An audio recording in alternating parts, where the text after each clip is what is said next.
Hello, and welcome back to another episode of Critical Reactions, where we are critical but not cynical of the music we listen to.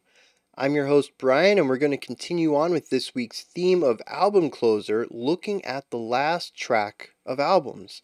We're going to check out today Map Change by Every Time I Die, which is the last track off of their album Low Teens. Let's see what Every Time I Die is bringing to the table today. It's supposed to be cold. There's goddamn buffalo. People need to learn how to do it.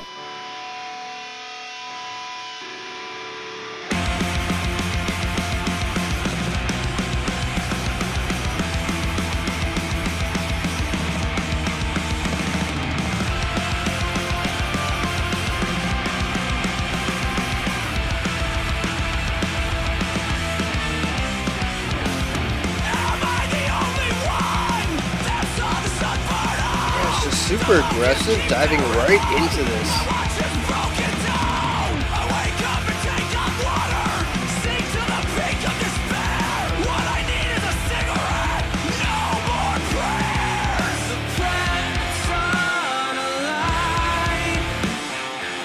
All right.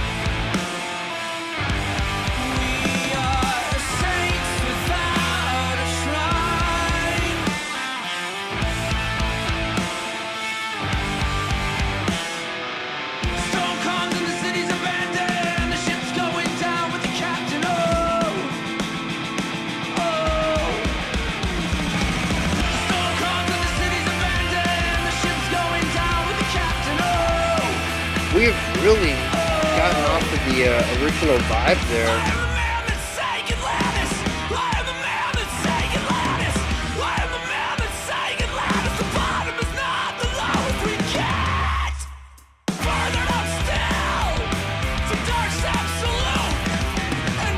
Really digging into a bit of tension in here, though.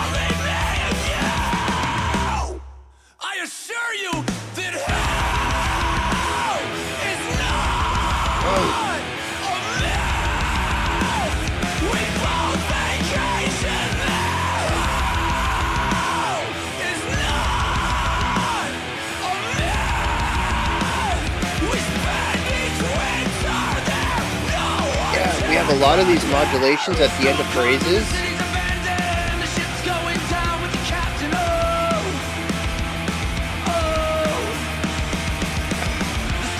This chorus just has no impact after a previous section that we've had right before the chorus both times now.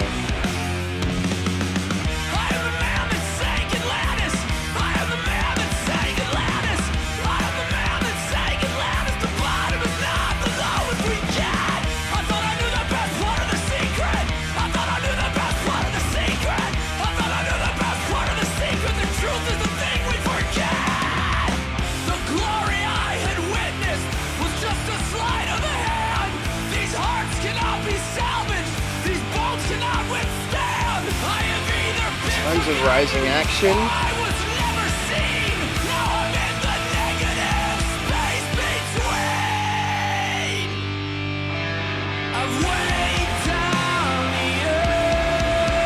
All that build up for nothing. That's the third time we've dissipated energy earned.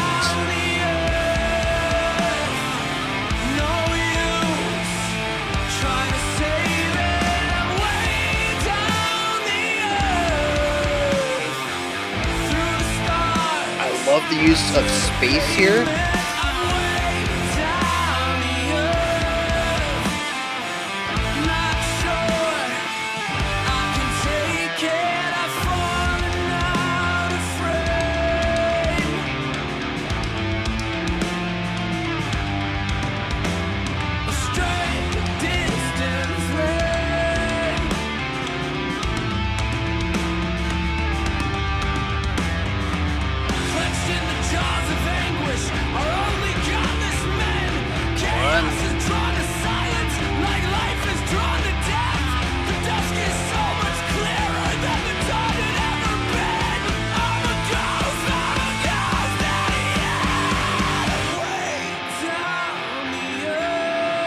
It's gotta be intentional at this point.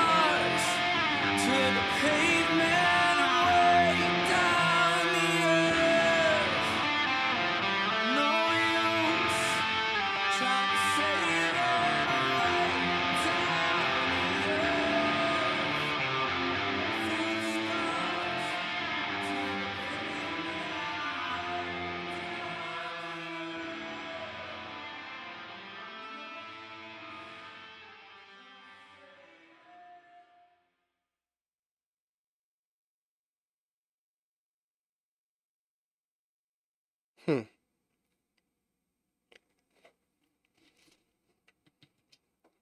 Something that I have to keep in mind for some of these is they might be part of a concept album, or not even just that, but that the general vibe of the track would be an album closer, which is the theme, but also one that must wrap up an album's collective themes, even if it isn't a concept album per se.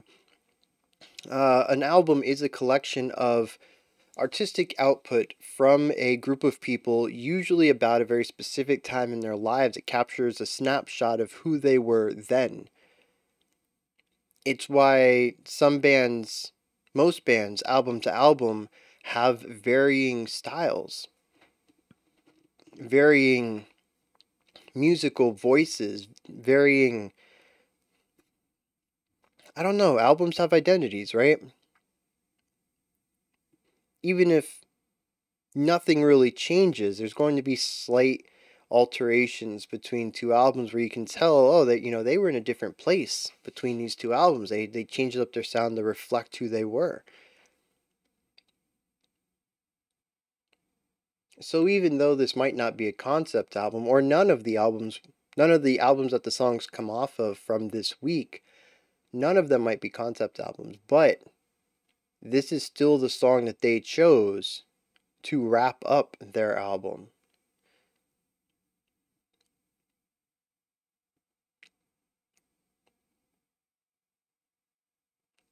And so, by definition, I'm missing context on every single one of these. And I miss context on every track that I check out. They are parts of larger works. But I think specifically looking at these as closers, they're going to typically either loop back to the beginning of the album, or they're going to finish off the album. They're going to tie themes up. They're going to tie melodic ideas up. They're all going to end on a lower note, as this one does fades out. It is designed to wrap up a larger work. So it makes it difficult to figure out exactly what's going on here and why this is so frustrating.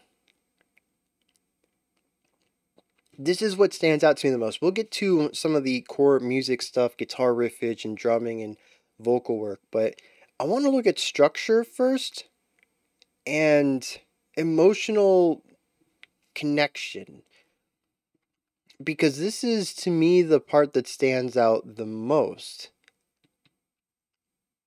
Each part of this song that isn't a chorus builds. It builds until it gets to the chorus. We have the driving energy of our verse 1.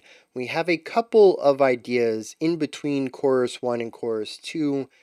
We might be able to call that a verse 2, which is a variation, and then a pre-chorus possibly that is repeated from the first section. Either way, driving energy again. After our second verse, we have a bridge section that, or I guess just a section C maybe, because there's actually quite a few choruses in here.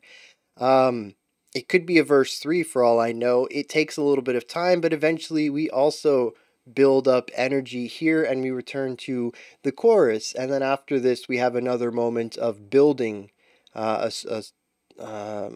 small section that eventually builds volume and layers and intensity and returns to the chorus. This entire song is about building to the chorus, but the chorus is not the high part of the track. If anything, it's often the low part. I think technically we can call it the mid part because there is one section lower than it as far as intensity and volume and width, but I mean, there is just no impact to the chorus at all. It is dreary. It is lacking energy comparatively. That's, I mean, if you compare this to like a pop ballad, the chorus actually has some power to it, some momentum, but it's all about relativity. When we have this dude screaming at the top of his lungs and the guitars uh, playing quickly and introducing dissonance and rising volume, and the drums increasing how loud they're hitting, and then you go into the chorus with that ba da da da da, something like that. Just this very mellow, clean vocal line, just this chill guitar work behind it. It's kind of dreary in a sense, actually. It is not what you want to build up to. And the first time, it felt almost like novelty, expectation subversion. You raise the intensity and then you hit your peak. Well, they didn't. And I was like, okay. It's a post-hardcore-ish band, I think. I'd say they're post-hardcore. These types of bands do this often where they'll hit their chorus at an octave below the peak, and then the second or third time they hit it, they'll do it an octave higher, which will be that explosive peak that the build-up implies is going to come next. And it didn't happen the second time either, or the third time, and the final time was even sparser than usual. In fact, it was just the vocals and guitar. I think the drums had cut out entirely in those last 30 seconds. And then we just got a loop of the vocals without the guitar, I think.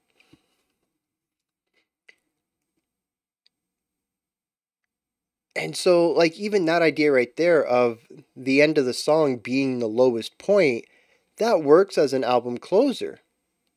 You start off with a little bit of intensity, you build, you have all your peaks and valleys throughout, and then you wrap up your album and you land on, you have a big moment and you close out with a small section.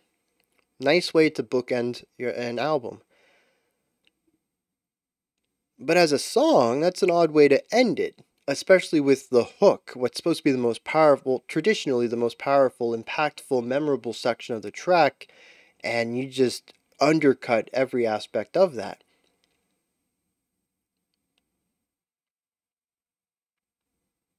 But I think music tends to serve a song first, and then the song serves the album. So I'm thinking that the build up to nothing is a central theme of this track, and I don't know what it's supposed to allude to. It could have to do completely with expectations. Maybe this song is about having expectations for life, for work, for relationships, for the future, any of that, and it never delivering, and eventually reaching a point of disenchantment, to a point where you just don't expect anything from that anymore because your expectations have always been met with the opposite. And that could be where some of the dreariness comes from in the chorus, just the kind of just kind of chill. It's just kind of there. There's no impact, there's no power. The vocals are defeated. I don't know. That's definitely a running theme throughout this track. I can't wait to hit the lyrics and see if there's anything in there that supports this reading of it, because honestly, I have no other reading. I mean, that's not to say that there isn't another way to interpret the music, but that I just can't think of one. That's the one that kind of fits best for me is, like I said, just disillusionment, disenchantment, just having hopes and dreams and just kind of having them dashed against the floor so many times that you don't dream anymore. That kind of feeling, like the energy being sucked out of you. And every time you build yourself back up, you get yourself amped for something again, it just ends in failure. So, I don't know. If that is what the song's about, it's really well done. If it's not, I would be a bit upset, because then it just is expectation subversion for expectation subversion's sake, and I'm not a big fan of that. I like to have my expectations destroyed. I like to be, this is fresh, this is new, that's not what I thought, where I thought they were going. But I really enjoy when that's tied to theme. So we're gonna move on. But that is just such an integral aspect of the storytelling here that I had to talk about it. Musically, this is pretty standard post-hardcore. The drums the guitars jump between driving riffage, and chordal work. We see a lot of this actually between our verses, which are more energetic, and we have a lot of attacks in them. They're very harsh attacks. I feel like it's all downstrokes, down picking to really get that extra bite out of each attack. And then when we move to the quieter sections, or especially the chorus, it's a lot of chords going on, just sort of filling a sound bed for the vocals to sit above. Our bass is pretty much doing the same thing. We have moving lines during the more energetic parts and following along with the root tone, I think is what I heard, and following the rhythm of the guitars, just more foundational work. Our drums jump between really energetic static rhythms, nothing really wild. There weren't too many rhythms that stood out to me, any embellishing concepts. It was actually very rigid drumming, just really metronomic, sitting in the beat, holding the rhythm down for the rest of the band. Nothing wrong with that. It's actually very common in post-hardcore. Just wanted to point that out. It works both ways too. Also, when we get to the slower section and the guitars switch to chordal stuff, the drums just sort of back off a little bit and continue to sit in the pocket and hold down the groove for everyone. And through that, we have a very simple musical component to the track. I mean, I'd even say that the vocal work, when we bring in, when we look at how the vocals pair with everything else, during the chorus, they just sort of exist. There's nothing that really stands out or pops. It is, like I said, sort of effortless in its delivery, but also its melodic line is exactly what's expected given everything else around it. It feels very typical for a down energy post-hardcore type of chorus. The verse tends to have more energy, more bite, which pairs well with the guitars. We even work this into the idea of when the vocals go clean, the guitars sort of back off on their lead melody a little bit. But when when the vocals go to the harshes, to the screams, the guitars take over lead melody and they get really strong, moving melodic lines. So again, just very standard post-hardcore. You have one lead melody at any time. It could be the vocals, it could be the guitar. When the vocals shift, they do something more textual. Guitars step in and take the slot. And then the rising action takes these same ideas and just amplifies it. You play harder, you play louder, you crank the volume up. I'm sure there's some audio workstation stuff as far as digitally adding a crescendo to these moments. And once you reach your peak, well, you go into the chorus. You bring everything back down. So, yeah, it's very standard, very typical for the genre, which is not what I was expecting. The last thing that I heard from Every Time I Die, in fact, maybe the only thing I've heard from them, let me check real quick.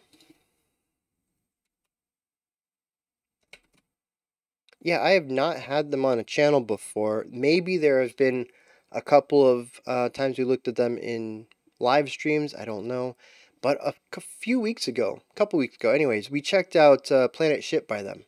And it was just driving energy, catchy, full of just momentum and power. And just, the lyrics are very social commentary. So they're not exactly happy, poppy kind of lyrics. There's a lot of weight to them, but musically it is a catchy, infectious song. I absolutely loved it. This is the exact opposite of that. They utilize some of that energy in some places, but for the most part, this is just such a restrained track compared to that. And I'm curious how much of that is due to the song's themes and how much of that is due to it being an album closer. How much of this is that the album is winding down and that's the direction they're going. But it's so weird to hear these two sides of them. And of course, me being in the wrong mind space, I was expecting something like Planet Shit on this because that was just phenomenal. And, I get this, which is sort of dreary and down tempo and just, it has some great moments to it, but overall, it's just such a dreary track. And the production's just clean all over. I don't really have much to add on that, but I do want to bring it up because, yeah. Which I think is just going to be par for the course when we get to larger post-hardcore bands. That's just the sound of the genre. It is a bit cleaner in that regard. I think that's about it.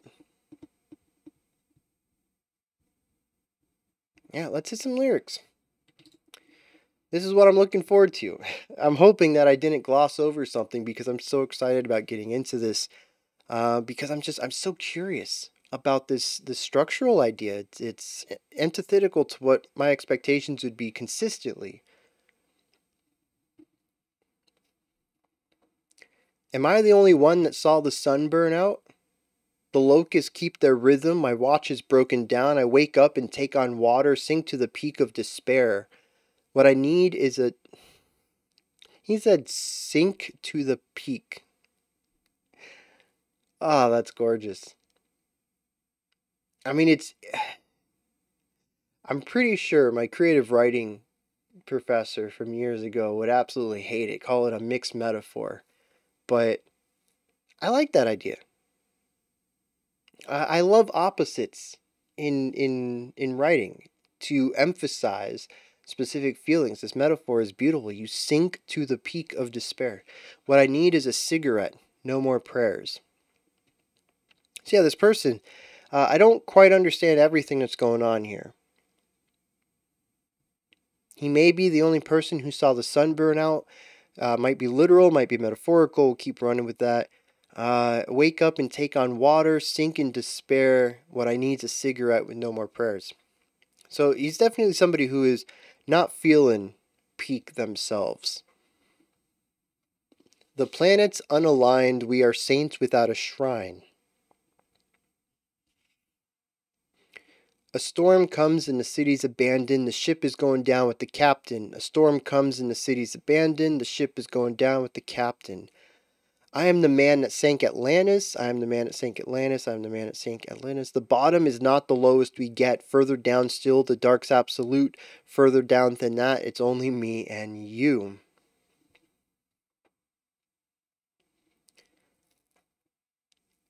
Interestingly, I'm going to pull in the next stanza just a little bit. It says, I assure you hell is not a myth. We both vacation there. So it's interesting that there's an isolation at the beginning. Am I the only one that saw the sun burn out? So assuming that this is metaphorical, there was a disaster that happened, and our narrator feels like they're the only one that witnessed this. As major as it, who could not notice that the sun is not in the sky anymore? Like, this is the major thing that a lot of people should have picked up on, and he feels alone in this. So alone that they sink in despair by themselves, it feels like. In fact, he even says the ship is going down with the captain. That is a singular captain. I also like the inversion of that. Usually the captain goes down with the ship. But yeah, there's a singularity to that.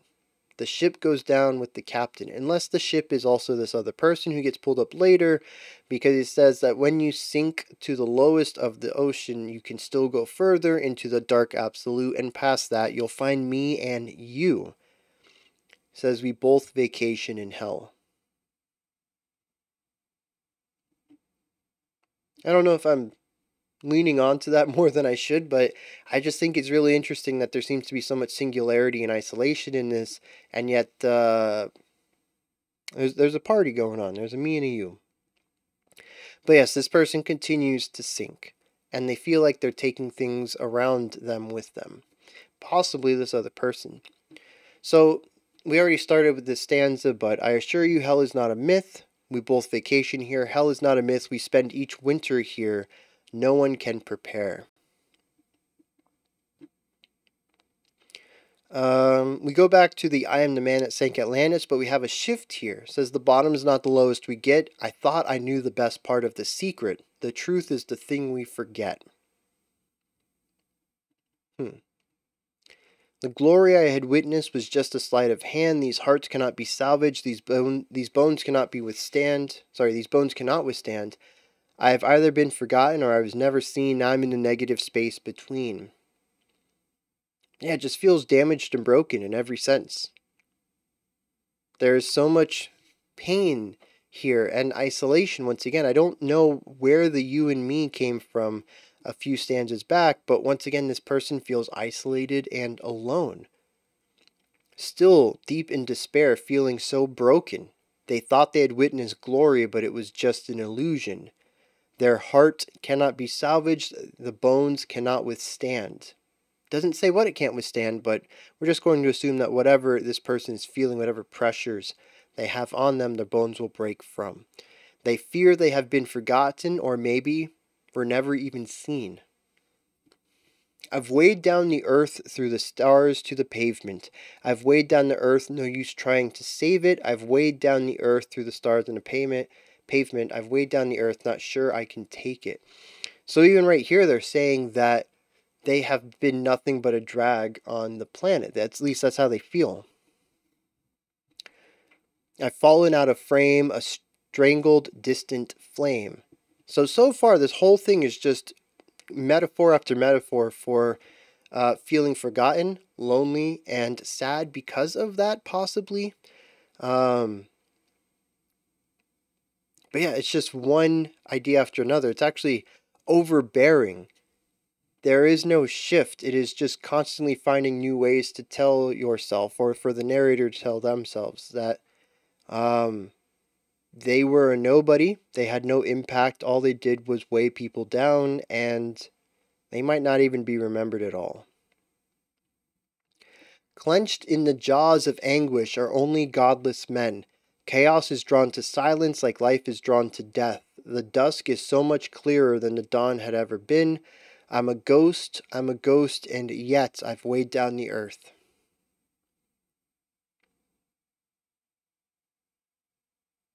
Yeah, I mean,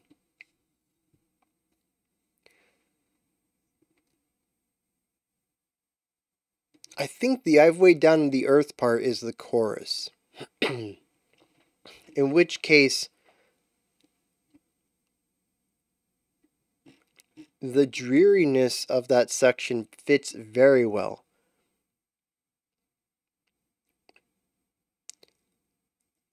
The melancholy and fear of being forgotten and isolation are brought up in the music through a lot of this negativity. There seems to be some sort of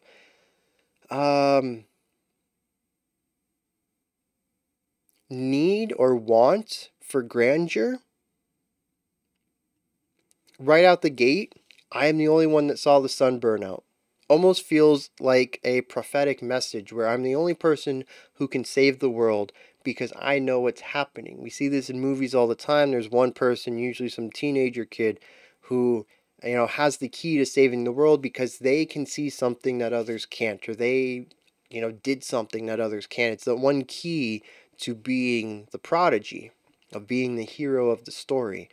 But nothing else lines up with that. And we go in to see a few other ideas of this. While most of the song talks about isolation and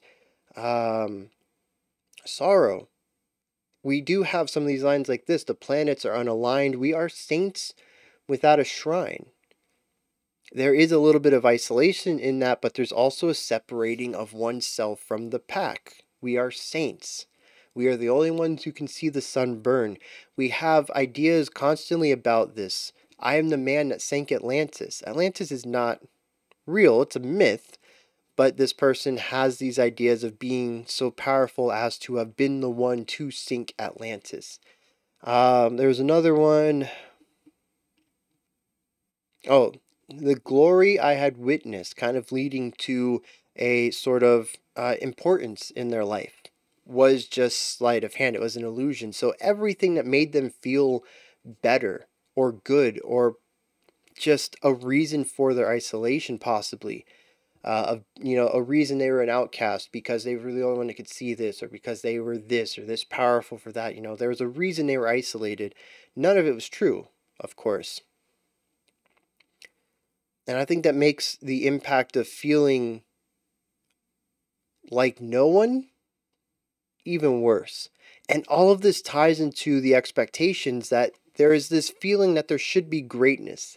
And they keep rising to this occasion, and every time they reach this peak to find this glory or this purpose, it's diminished. It really wasn't there. The sun never burned out. Atlantis wasn't real. The glory they perceived was just an illusion. They are still just the person they've always been, possibly forgotten by everyone. And that can create a sense of hopelessness in anyone, to not find purpose in your life. Even talks frequently, I've weighed the earth down, no use trying to save it. That's the final line. As if this person feels like they should be taking steps in order to preserve the planet, but that their mere existence would counteract anything they did to help the earth, to help save it. And maybe not just the planet itself, but the people on it. They feel completely defeated. There's no use trying to save the earth anymore. And that hopelessness does kind of shine through the musical themes of rising intensity, feeling like there's something better, and every single time we think that we know what comes next, that it should be that big triumphant moment in the music, the peak of the song, it's not. It's just some dreary chorus, because the reality is never as big or exciting as what we perceive things will be, as our expectations.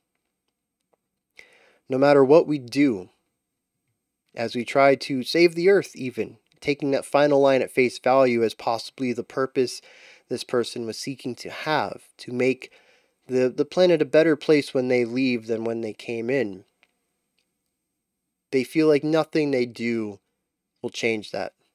They'll never be able to help save the planet. They'll never be able to be remembered as anyone. They'll never have any impact on anything. And so the chorus is just the reality of life. You can set yourself up to attempt to do these great things, to find purpose, but you won't. Well, at least our narrator doesn't. Every single time they return to a state of hopelessness as they're met with the harsh reality of their circumstances. That's my reading of it, though. I'm not sure how accurate that is.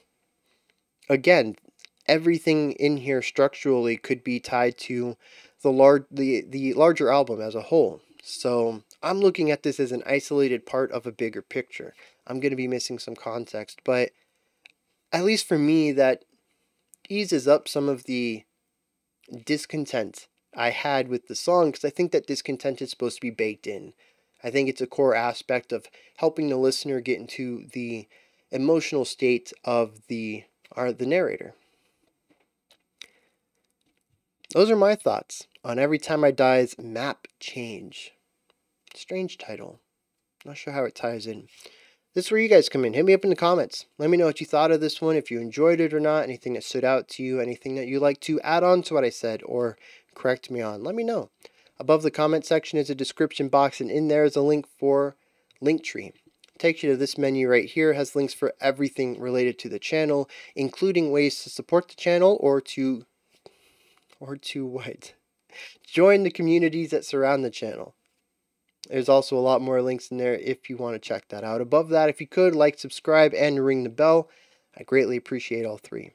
Alright, we have a special selection today as well. Otherwise, I'll be back tomorrow at 5 p.m. Eastern Standard Time, 9 p.m. UTC as usual.